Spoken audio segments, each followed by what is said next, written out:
This week, two teens are caught in the crossfire in Brooklyn. When it comes to this type of stuff, like, you don't know who it could have been, you don't know who it could have hit. Plus, a Bronx teen is stabbed in the neck during a fight. And a mother and father are charged with killing their baby girl. Right now, Fox 5's Crime in the City. Here are the crimes across the 5 boroughs. We begin this week in Queens, where a 65-year-old man is facing charges for shooting a would-be robber to death. A twist tonight in that case when the suspect went to appear before a judge for his arraignment. Fox 5's Kendall Green live outside Queens Criminal Court with what happened in court. Kendall. Judge Marty Lynch decided less than an hour ago to recuse herself in the case, saying it's complicated. In that case, that's exactly what it is. Just 2 days ago, she authorized the search of a warrant for NYPD following Wednesday's deadly shooting that led to the discovery of several illegal firearms found at Charles Foner's home. Now, Judge Lynch said that her prior knowledge of the case would violate Foner's rights, since those details out of her scope would force her to prejudge the case, and that would be unfair to the defendant, she concluded.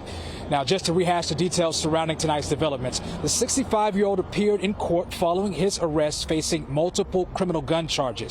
Around 2 a.m. Wednesday, police say Foner shot and killed would-be robber 32-year-old Cody Gonzalez along 82nd Avenue. Now, they tell us Gonzalez approached him holding a sharp object, demanding money and cigarettes, attempting to rob Foner. Now, it turns out that sharp object was a pen. Yet legal experts argue that shooting was justified under New York state law. Now, according to reports, though, Foner has a weapons permit, but it's allegedly does not cover the guns that he used in that shooting. A retired NYPD lieutenant weighed in on the matter for us. It can set forth a dangerous precedent for future occurrences when people are taken into custody in possession of a firearm, and that person can now say, hey, look, I was protecting myself because I was a victim of gang violence or something to that nature, and then it can create a plausible appeal moving forward. So Foner will go before a new judge tomorrow, where we expect him to be formally arraigned. Then in Brooklyn, 2 teen bystanders are shot in Crown Heights, and the suspects are still on the run. What we know is what police tell us. They say 2 suspects walked up to this corner at Eastern Parkway and Franklin Avenue, confronting what police described as an intended target. They opened fire, never hitting that individual, but hitting 2 bystanders. One of them a teenage girl, the other a teenage boy. We had the shooting, and one of them got shot, so everybody ran to the back.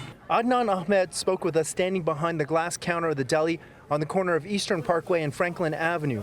Bullets shattered the glass right where he stands to greet customers. 2 teens exiting his deli were shot this morning, innocent bystanders, a 17-year-old girl and a 16-year-old boy. Adnan went to help the girl. How many shots did you hear? Like around 5, 4. Everybody ran to the back. And what did you do for the kids? I helped one of the girls. I was holding her. I give her water. She was feeling a little dizzy. I have a son that's probably around their age. Kushana also heard the shots, but thought they must be fireworks. And when I saw the cops coming up, that's when I was realizing maybe it's more serious than what I think. At first, Kushana worried about her son until she realized he was well on his way to school. Another school in the neighborhood went into lockdown mode. These students couldn't get in, so they headed home, wondering if the victims were their classmates. They may have been. We don't know. It makes me Sad. devastated. I just feel like when it comes to this type of stuff, like, you don't know who it could have been, you don't know who it could have hit. As for the victims, the 17-year-old girl was shot in the leg. The 16-year-old boy was struck in the left arm. Both were rushed to Kings County Hospital and are expected to be okay.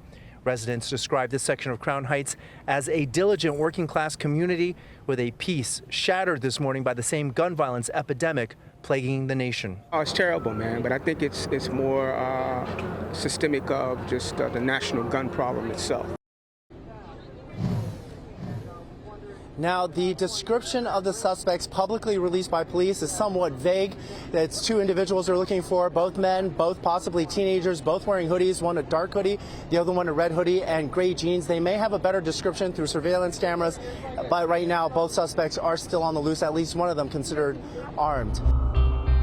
Moving to the Bronx, a mother and father are charged with the shocking murder of their 3-month-old daughter.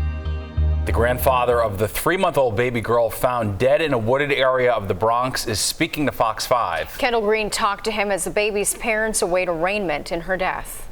Little Genevieve Commager had her entire life ahead of her, ahead of Sunday's grim discovery.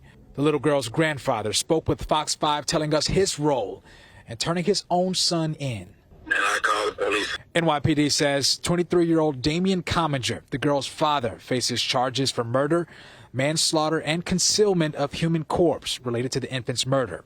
20-year-old Ivana Pelosi, the baby's mom, will face 2 charges, concealment of a human corpse and obstructing governmental administration. The charges against the mom not sitting right with Damian's father the day they're expected in court. He was right there when it all unfolded. He was right there in the room. Police say around 8:30 Sunday, they found the body of 3-month-old Genevieve, seen here in the woods near West 161st Street and the Major Deegan Expressway. It's heartbreak almost unbearable for the grandfather, who never got to see his baby granddaughter in person. It's difficult, you know. That's my first son, my firstborn. And that's my first grandbaby. And I don't have none of them right now. Comminger, on the way out of the 44th Precinct Monday, claimed it was all a mistake. I love my daughter. I'm sorry. Did you shake her? While the trip his father never took to New York to visit adds to the heavy load he and his family carry now.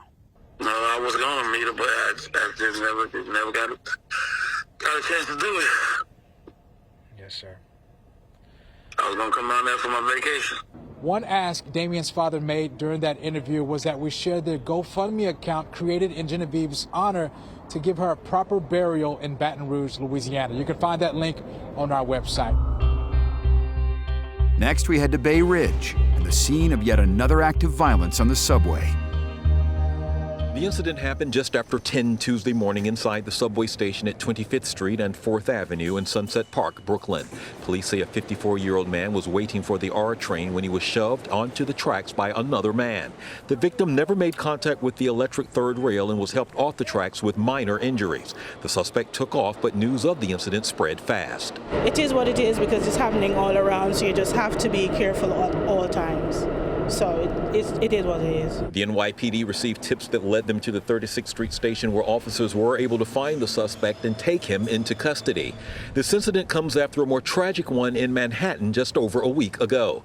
On Sunday, May 21st, 35-year-old Amin Azoy was waiting on the platform at 63rd and Lexington when police say 39-year-old Kamal Simraid pushed her head into the side of a departing train.